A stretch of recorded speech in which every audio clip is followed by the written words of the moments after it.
Thousands of Black scholars, activists, celebrities, and organizations are joining the calls for a ceasefire amid the ongoing Israel-Hamas conflict.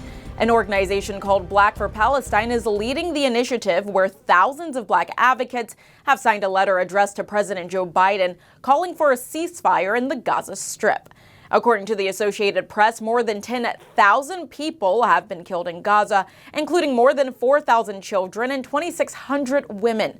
The death toll in Gaza has continued to increase at an alarming rate over the course of 4 weeks, following Hamas's attack on Israel that left 1,400 people dead and led to the kidnapping of more than 240 people.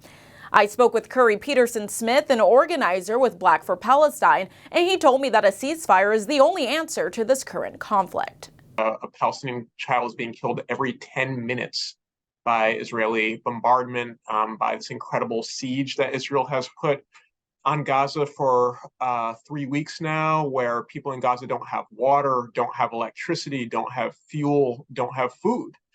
And so, this is a disaster that everybody needs to be raising their voices to speak out against and doing what we can to end this siege and have a ceasefire.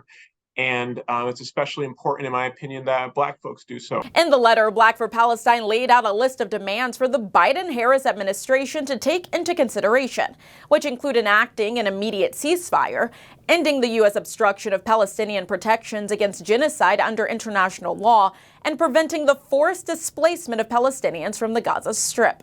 Petersen-Smith stated that the U.S. is part to blame for the innocent bloodshed in the Israel-Hamas conflict.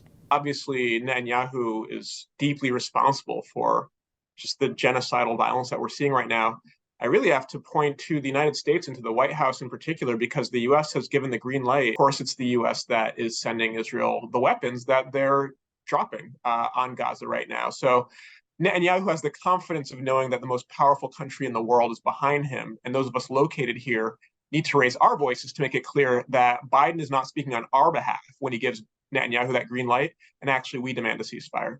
These calls for a ceasefire echo those from House Democrats who introduced a measure last month demanding the Biden-Harris administration call for a ceasefire to de-escalate the Israel-Hamas conflict and stop Israel from committing war crimes. Since then, Israel Prime Minister Benjamin Netanyahu has rejected a ceasefire, and the Biden-Harris administration has stood firmly behind Netanyahu's decision.